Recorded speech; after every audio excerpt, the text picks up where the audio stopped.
Jen Hutchins es venezolano, abogado, pero también especialista en historia. En la temática histórica del Esequibo, ¿cómo podemos resumirla? Bueno, básicamente reconociendo el Estado venezolano, que somos parte de la Capitanía General de Venezuela, donde nace, y por supuesto la provincia de Guayana estaba integrada justamente en lo que hoy conoceríamos como el Estado Amazonas Bolívar y el territorio Esequibo. Por lo tanto, obligatoriamente es parte del territorio venezolano. Bajo el principio del uti possidetis iure, es decir, lo que poseía, seguir poseyéndolo, ¿no? Eso es Y correcto. siendo parte de Venezuela colonial, cuando era independiente pasa a ser Venezuela independiente. Eso es correcto, bajo el Eso se mismo aplicó en toda principio. América Latina, ¿no? El principio sí, de hecho es cuando el gobierno español termina reconociendo las independencias de cada uno de los países en Latinoamérica, es justamente bajo ese principio, el Libre Possidetis Iuris. Decir, el territorio de Guyana era venezolano, tendría que seguir siendo venezolano. En principio y en buen derecho así debe ser. El asunto es que la corona inglesa, aplicando el principio el ipus possidetis facto, es justamente el que entonces se arrogó parte de nuestro territorio, a pesar de que ya desde 1844 se iniciaron las protestas en contra del Reino Unido por las invasiones que están haciendo sobre nuestro El mismo territorio. Simón Bolívar, creo que hay una observación sobre ese tema, ¿no? Sí, él la hizo, pero justamente va a ser el representante de Venezuela ante el gobierno quien va a hacer las gestiones diplomáticas para exaltar realmente la invasión que estaba haciendo los colonos ingleses dentro del territorio venezolano. Y de allí justamente se empiezan a plantear las tres líneas fronterizas donde inicialmente nos quitaban 4.200 kilómetros cuadrados, posteriormente 198.000 hasta llegar a querer usurpar la desembocadura del río Orinoco, alcanzando hasta 2.900 kilómetros cuadrados. ¿Por qué el laudo arbitral entonces en 1899? Justamente porque fue una alternativa que se utilizó para solucionar la controversia. El problema es que el laudo arbitral de París obviamente estuvo viciado desde su origen, ya que los propios ingleses manifestaban que ellos no podían sentarse a discutir directamente con el pueblo de Venezuela, puesto que lo desconocían en su calidad de ciudadano, ya que ellos lo catalogaban más bien como un grupo de bandoleros que estaban en proceso de desarrollo. Por lo tanto, ellos requerían que para poder sentarse a discutir sobre el laudo, sobre el territorio, requerían gente de su propia igualdad. Y es por eso que Venezuela opta por utilizar representantes, utilizando a personas estadounidenses, quienes fueron los que realmente participaron en el laudo arbitral en representación de Venezuela. Pero históricamente, ¿qué pasaba en ese año, 1899, Ah, en relación con Caracas y con el gobierno? Bueno, justamente es importante destacar de que cada proceso que tiene que ver con el Esequibo ha sido una situación interna en Venezuela de gravísima situación.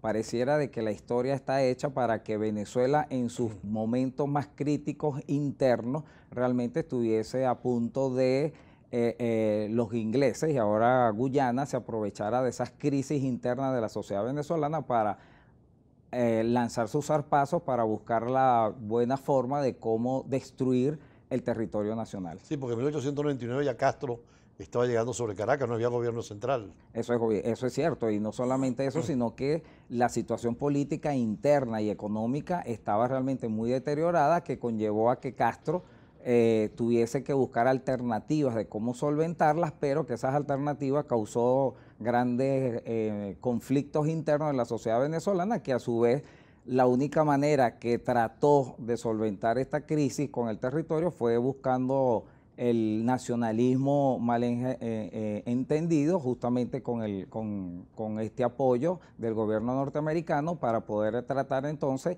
de recuperar el territorio. El problema fue de que esa jugada política no salió tan bien, puesto de que trajo como consecuencia el despojo del territorio para ¿Y con Venezuela. Gómez cómo fue la actitud en esa época? Realmente el benemérito fue muy plausible con relación a la situación, puesto de que ya para él había sido un hecho tratado, discutido, por lo tanto no le dio mayor importancia, puesto de que el único interés que tenía en ese momento era dar las concesiones petroleras, y de esa manera los propios ingleses participaban de ella y ocasionaba era ingresos económicos para ni siquiera para la nación, sino para sus intereses personales, que le permitía a ellos mantener callada la situación del territorio, y de esa manera fue pasando durante más de 3 décadas sin que tuviésemos ningún tipo de respaldo ¿Cuándo es el político. despertar entonces venezolano en la aspiración de tener el Esequibo? Realmente en 1961, cuando en la Organización de las Naciones Unidas se da el discurso donde se demuestra del despojo que habíamos sido protagonistas por parte del Imperio Inglés, y que posteriormente eso llevó a que la sociedad venezolana quedara como un país realmente menor, inválido ante el gran Imperio Inglés, y que conllevó que luego en 1966 le dobláramos el brazo, por decir algo, hasta que llegaron a firmar el Acuerdo de Ginebra. Pero en ese momento también Gran Bretaña fue muy hábil en dar la independencia a Guyana, ¿no? Extremadamente hábil. Fue una estrategia política muy bien diseñada, puesto de que le da la independencia a Guyana, obteniendo entonces, invirtiendo el papel. Venezuela dejó de ser un país realmente pequeño en comparación al Imperio Inglés, para convertirse entonces el país realmente poderoso en comparación a Guyana, la cual sería un país recién apareciendo, en el cual necesitaba que sus instituciones se consolidaran, y por eso que entonces llegamos al Acuerdo de Puerto España, para permitirle un periodo de gracias de que ellos entonces se institucionalizaran, y de esa manera entonces estuviésemos en condiciones de igualdad para poder ir a unos acuerdos. ¿Cómo fue la actitud de la Cuarta República entonces de los gobiernos de Acción Democrática y COPEI? Sin embargo, los gobiernos de Acción Democrática como Betancur y Leoni fueron realmente bien diligentes con relación a la recuperación del territorio Esequibo, más no así con Caldera, puesto de que el primer gobierno de Caldera, con la rebelión de Rupununi, donde tuvimos la plena posibilidad de sumar de una vez el territorio, ya que por el principio internacional de la autodeterminación de los pueblos, cuando ellos mismos estaban solicitando de que se les sumaran al territorio venezolano como parte de nuestra soberanía, el gobierno de Caldera, recién llegando, por supuesto, para tomar las riendas del poder, presumiblemente pensaba de que esta rebelión era más bien una rebelión militar en contra de su gobierno, de que los adecos venían controlando ya durante 10 años el gobierno nacional, y luego tener que cedérselo a ellos. Parecía más bien que había una situación de interés político partidista y no una verdadera política de Estado por parte del gobierno venezolano para recuperar el territorio. Algunos señalan que era para tampoco tener un frente más, pues estaban discutiendo el tema de Colombia, los monges y toda la frontera marítima entre Venezuela y Colombia. Claro, lo que pasa es que nuestra fronteras tiene dificultades no solamente con Colombia, con Brasil, con Guyana e inclusive con el Caribe, pero ese hecho no podemos entonces sublegarlo en cualquier momento de ellas. Hay que enfrentarlo como un solo bloque, como una sola necesidad de la sociedad venezolana. Por lo tanto, requerimos de que sea política de Estado, a diferencia del pueblo argentino o a diferencia de los mismos guyaneses. Para Venezuela el Esequibo no ha sido una verdadera política de Estado, como una política donde deberíamos estar los más expertos, los especialistas en la materia, tanto internacional como de geopolítica, para tratar el tema, y no solamente por razones de puntualidades políticas, para tratar en algún momento subir las encuestas basadas en un nacionalismo que solamente serviría para un momento dado. Y en el caso de Gran Bretaña, por ejemplo, y España, Gibraltar son 7 u 8 kilómetros, y sin embargo hay un debate ahí por la actitud española, o en las Malvinas, que también decíamos son 12.000 kilómetros, pero pareciera que en el caso venezolano hubo descuido en ese reclamo continuado y permanente, tanto bilateral como en Naciones Unidas. A partir de 1945 es cuando precisamente se plantea en el 60 el reclamo venezolano, pero ha faltado consistencia en esto.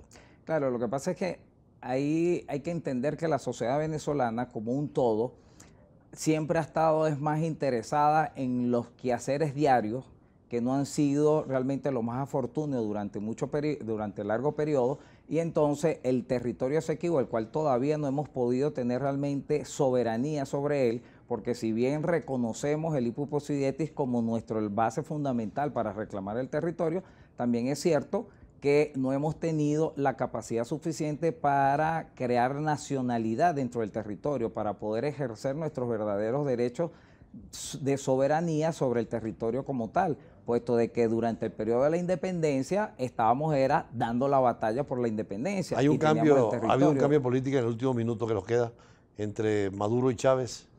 Realmente no. realmente no, puesto de que a pesar de que se está utilizando nuestras Fuerzas Armadas de que el sol nace por el Esequibo, pero no son más que simples palabras vacías, porque realmente no hay una política verdaderamente concreta o de comunicación con verdaderas intenciones de recuperar el territorio. ¿Qué propone entonces como historiador usted a las nuevas generaciones? Realmente le propongo que debemos hacernos valer nuestra soberanía nacional en el territorio y para eso tenemos que crear conciencia sobre el territorio como tal, darlo a conocer, demostrar la capacidad tanto económica como social de lo que tenemos allí en ese espacio geográfico, 159.000 kilómetros de distancia que nos pertenecen y que podemos desarrollar, aprovechar sus recursos naturales y geográficos para que sean en beneficio de la sociedad venezolana. Bueno, muchísimas gracias, profesor Jan Hopkins, abogado, pero también historiador, por este acercamiento histórico que es tan importante para comprender más el tema del Esequibo. Vamos a un corte y venimos con más siempre en el tema del Esequibo.